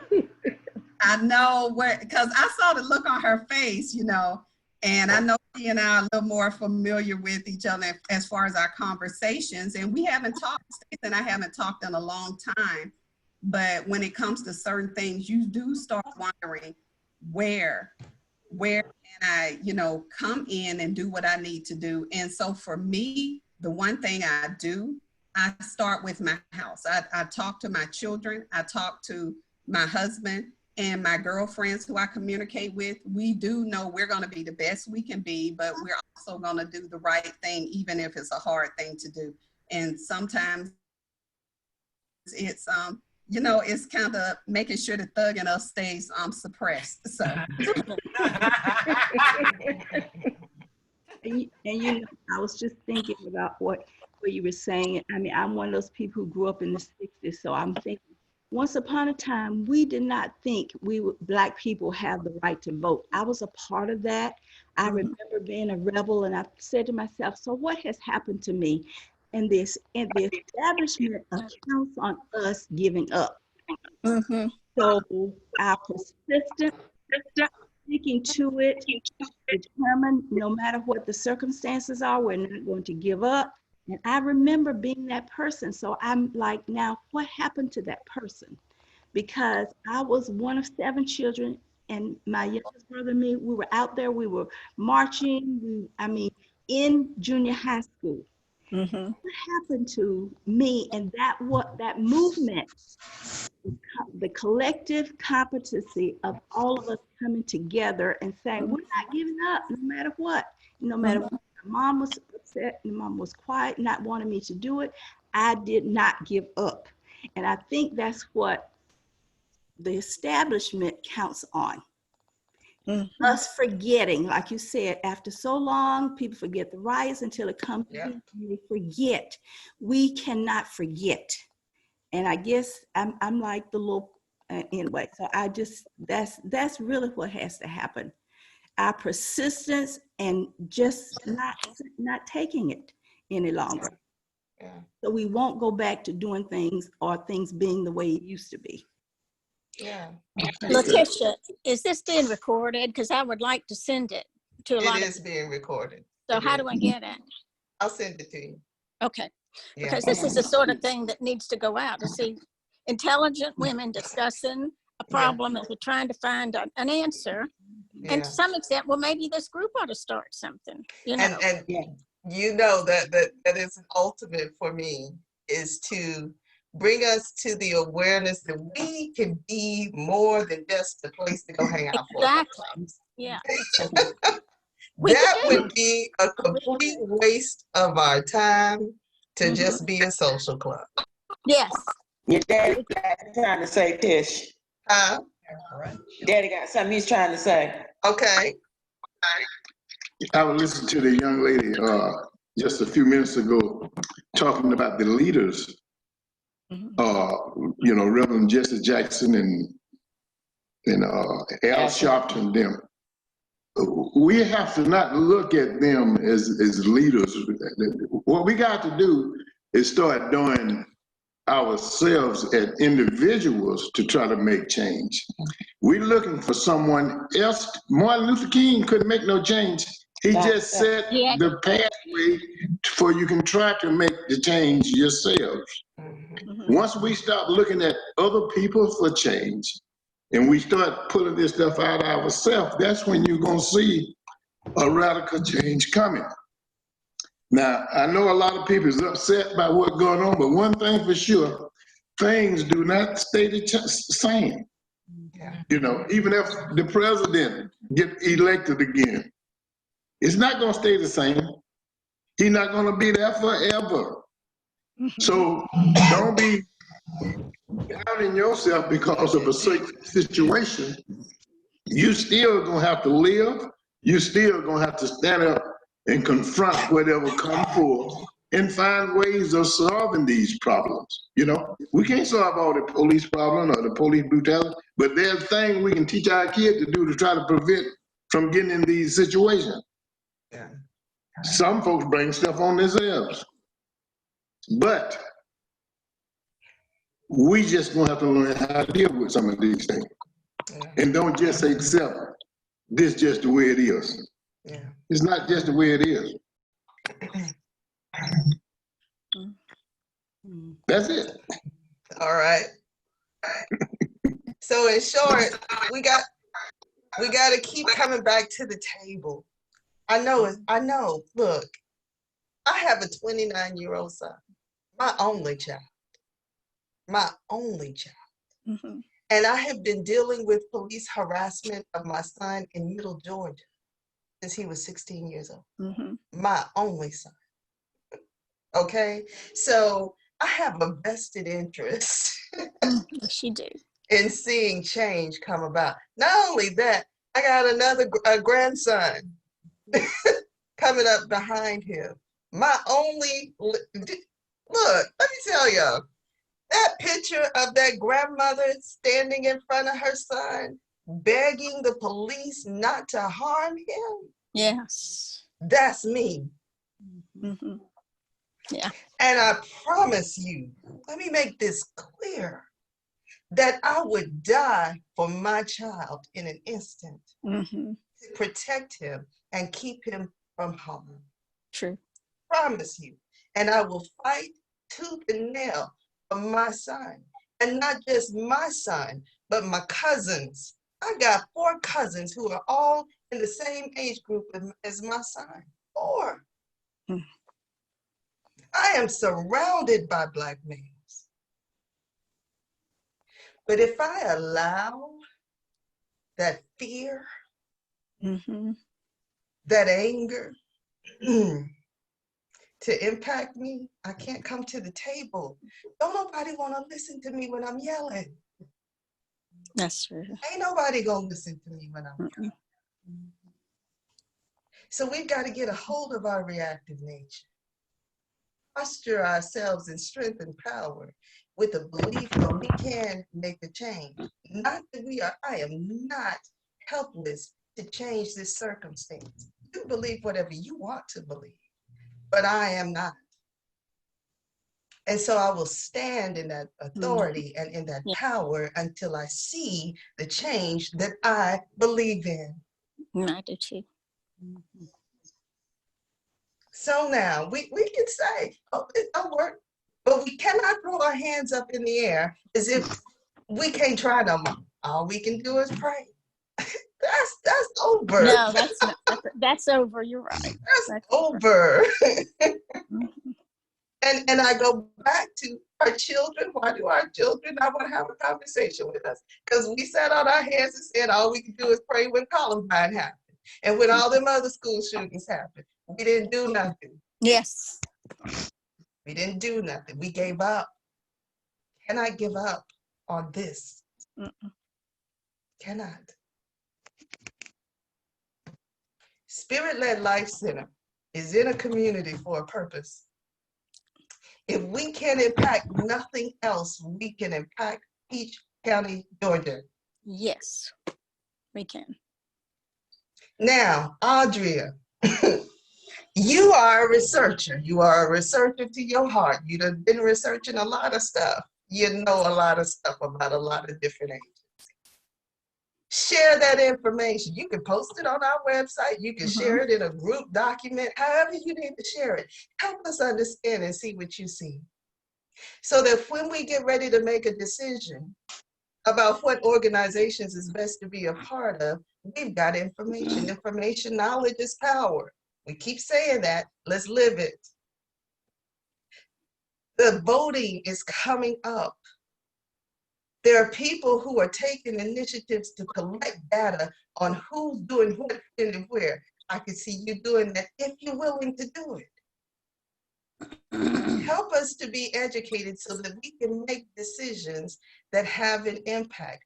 And let's not just worry about the election of the president, but let's focus on the election of the folks in our community. I keep telling folks, we have more of a direct impact on our lives from the folks that we vote as mayor and city councilman and chief of police than we ever will from the president.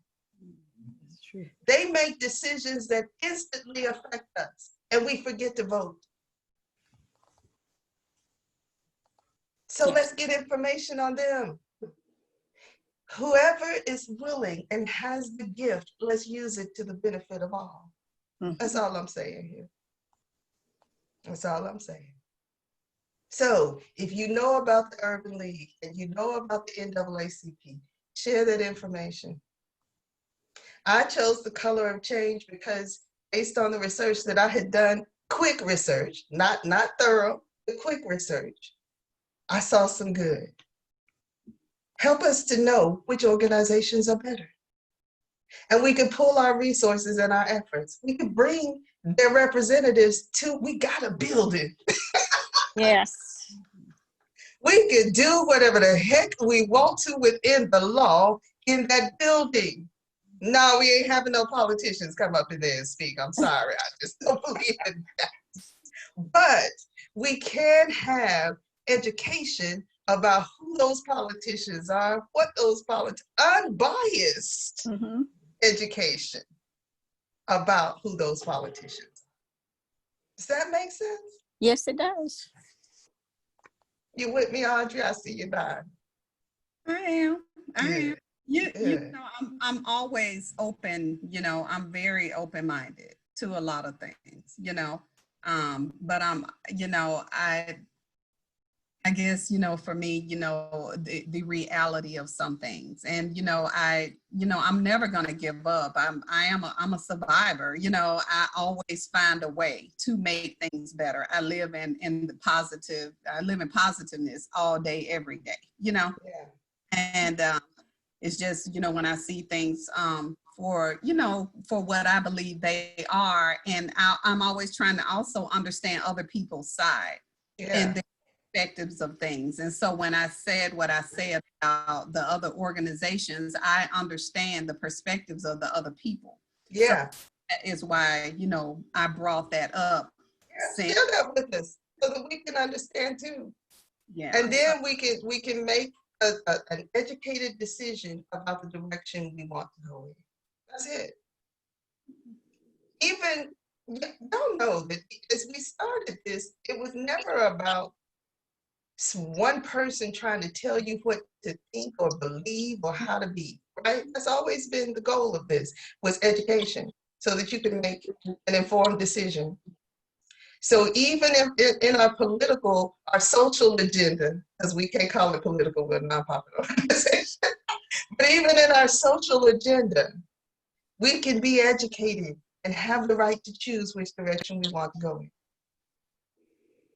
Yeah. Yeah.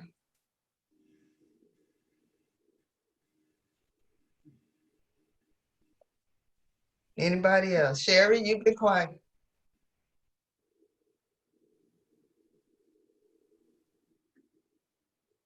I don't know that I have anything to say. I mean, I have an opinion, but it's certainly not what I've heard here, and I might be out of order, so I. No. Say what you feel. We need every voice at the table.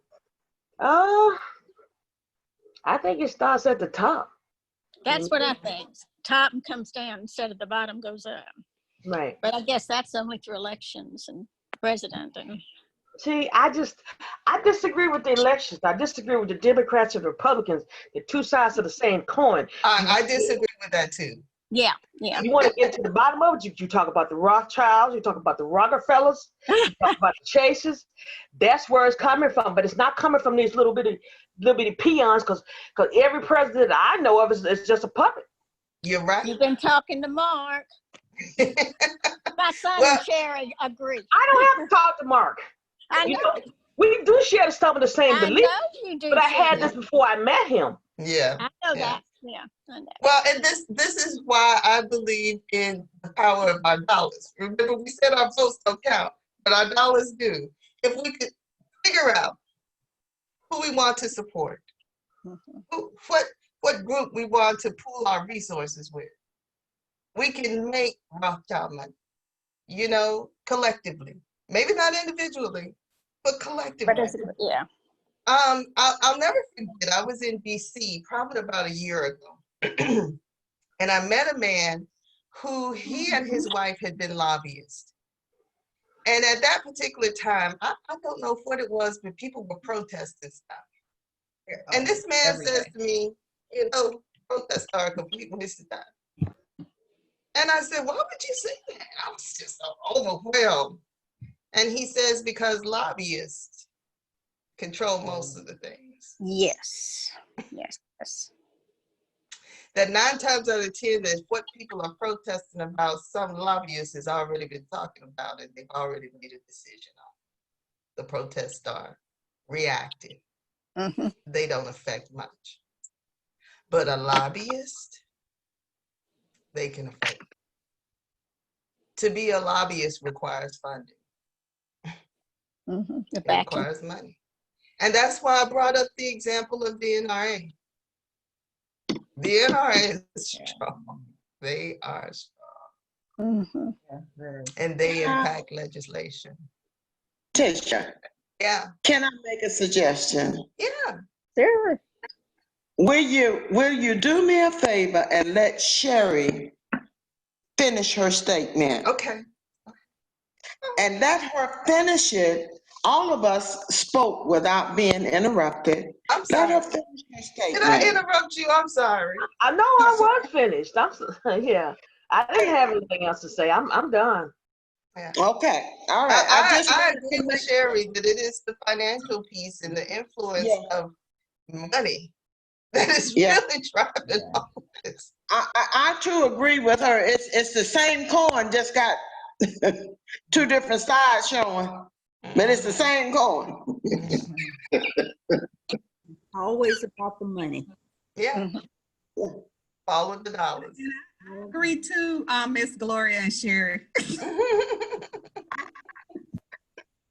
3-2? She says she agrees too. Oh, okay. Yeah. Okay. Yeah. I just wanted to make sure that Sherry got a chance to finish her statement. Yeah. Yeah. Yeah. Yeah, I'm done. So now, okay. Well, this brings us to another topic. Can we commit to our money, to using our money effectively? I remember Colin Kaepernick calling for a boycott of the NFL. I don't remember too. And Falcon season was off the chain that year. And everybody in my community was still buying Falcons gear and still buying Falcons tickets and dying to go to the Super Bowl. I didn't watch not one game of football. I didn't. I don't care if friends came over, they want to watch it. After that, you got to go to your house because you're not watching it over here. I still hadn't watched the football game. And I still don't. No, I will not. I will not until they change. You know, so that's and T.I. right now is calling for a boycott. Blackout 2020. I know it's T.I., but T.I. trying. He's trying. Look. I read something that they were talking about. You know, they get all these people that want to come and speak. Why do you get the rappers? You got somebody saying whose name is Killer Mike with kill something, and you trying to make a statement about peace. You got T.I., who's a rapper who's been rapping about everything negative under the sun, and everybody's been buying his music and listening to it, and they follow him. But now he's going to come out and be like, no, don't tear Atlanta down. When you've been saying through your whole career and made all this money of all this violence and all this other stuff. How about get some people who are about peace and have been about peace and who not walking by with Killer Mike all over their chest and all this other craziness? I'm like, come on, get out of here with that. You're right. So I have a question, Stacey. When you say that, when you make that statement and you say, how about getting people who have always been about peace? Who would the people be to you? Okay. See, I don't really know, but I know having a rapper up there, that's not going to. Gangster rappers. Right. That's not somebody I'm going to listen to. But the thing is, they're not trying to reach you because you're not the one who's out there doing that. They're trying to reach the people who are actually following Killer Mike and T.I. and even though what you're saying is true, let me finish. What you're saying is true. However, those guys who you're naming, they do have influence over those people and they have a lot of followers. So this goes back to what I was saying earlier. When saying who are the leaders, who should be in the front, who should do this, right. This is where you're going to have the divisiveness, because you name Killer Mike. If you ever listen to Killer Mike when he's talking about what to do to empower our community, same part, you got to be able to do two things at one time. He really actually has some very good ideas. Same T.I. Now, when you start talking about their music, which I do not listen to, it probably is some craziness, but when I listen to them as activists, when I listen to them as people who want to empower our community, they're talking a whole different game. So why they chose to get them, because the people they're trying to reach, the people who are out there defacing, and they're not the people who look like you and I. They are the people who follow Killer Mike and they follow T.I. That is why they had them come, and they that makes sense. Yeah. The other piece is that the communities that were being destroyed, both Killer Mike and T.I. had invested greatly. Now, Stockbridge is owned by T.I. Okay, Stockbridge, Georgia. College Park, owned by T.I. So I'm with you on the messaging of the music that they make. And by the way, I was a T.I. fan. So I know what his music is like. That was a past life.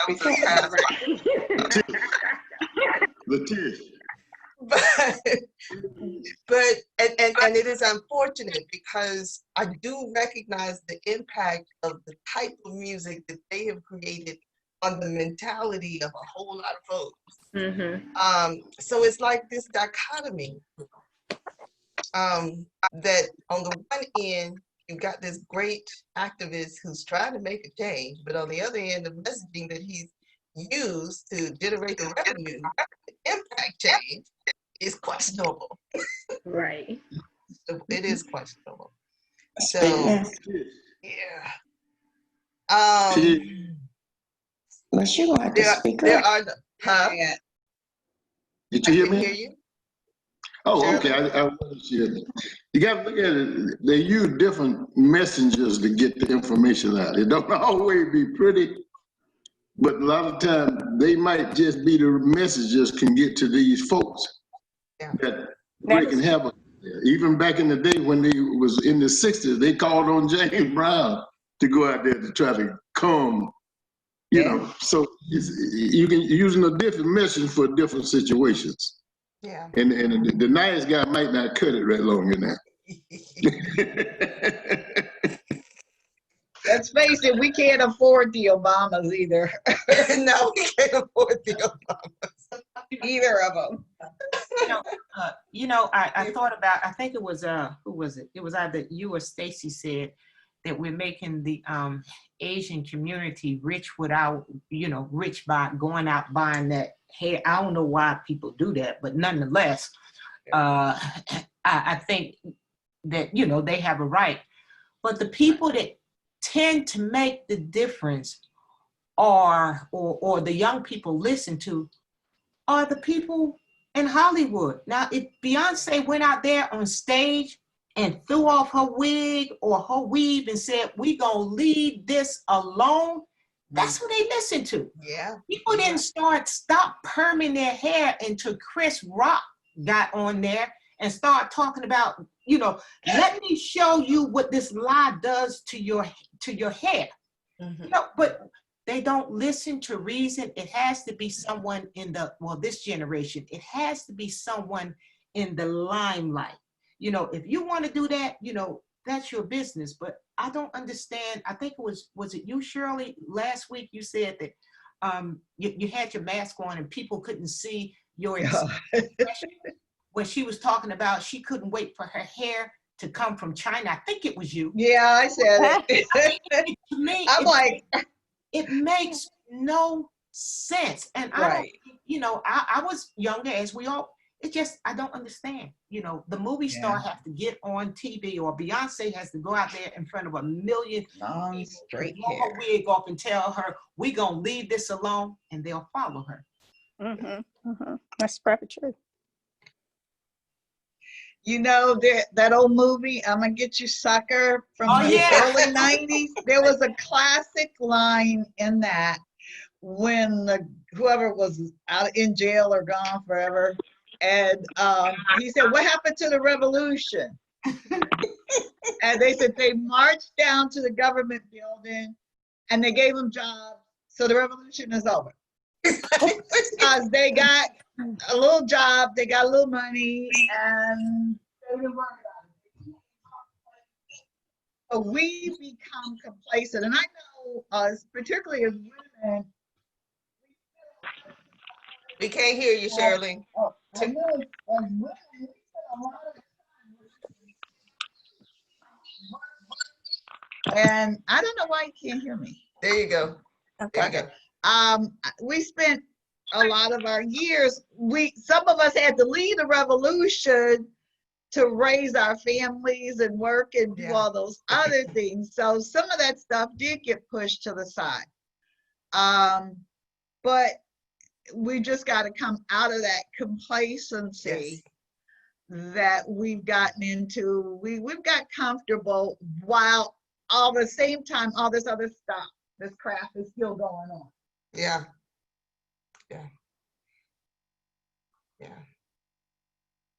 Oh, okay. I was trying to get Kim to bring in her daughter into this conversation, but she's already gone for the day. One of the things that I definitely want to do, and this type forum will be continued. I have been considering doing a meaningful conversation group for a while now, and just didn't know where to start and what topics to include, yada, yada, yada. But I do want this to continue because the dialogue must continue. It must. And out of that dialogue, we must create solutions and generate peace. And I believe that this that just happened, nobody yelled, nobody overtalked each other. Everybody got to speak their mind. We had differing opinions. We had differing opinions. And we do have some ideas. In spite of how it might feel, we do have some ways forward. You know, I'm looking forward to what Audria produces. Hint. And I'm more than willing to share it with everybody so that we can move forward. We can move forward. So look for the Meaningful Conversation Forum. I was trying to wait until we got back in the building, but urgency, you know, we got too much going on to be waiting on the bill. Yeah. Too much going on, and we have to get in the conversation. We have to get in the conversation. And I'm going to be looking to invite key people from the community to hear the conversations, so that we can help to make a change in whatever way possible. And my mom made me promise that I would share this. So I hope that you guys are not uncomfortable with me sharing this. I do believe the conversation has been good. So it will be posted on Facebook. Good. Yeah. And available for anybody who desires to see it. And YouTube, so that anybody who desires to see it can have an opportunity to see it. It's gonna be good. It's gonna be good. It is gonna be good. Yeah. Yeah. As long as we keep coming to the table, we can make a difference. We just Yeah. can't stop coming to the table. I love you all. Love you I too. thank God for you. So grateful to see you. I hope that the prayers and the meditations and the message may have empowered you a little bit to get through this week. Remember all the beauty that is still in this world in spite of all that we see. Stay Mhm. away from the news. 30 minutes a day, period. Yeah. Yeah, okay. 30 minds. Mhm. Turn that mess off, because the Yes. other piece about the news is that for every negative story, there are at least 10 positives that are not getting reported. Let's keep that in mind.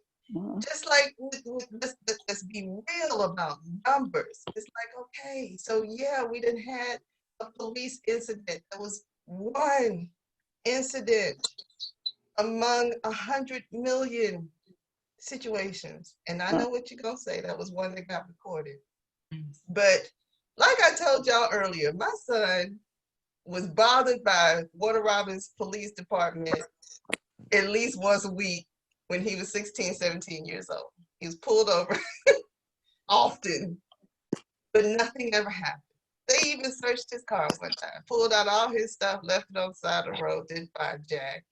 And was just like, okay, now you can put your car back together. Warner Robins, Georgia, not Minnesota. Mhm. But even with all those interactions, he's still safe. Not once did they put a gun in his face or put a knee on their neck, on his neck. It was harassment, nonetheless. It was harassment. It was harassment, but he's safe.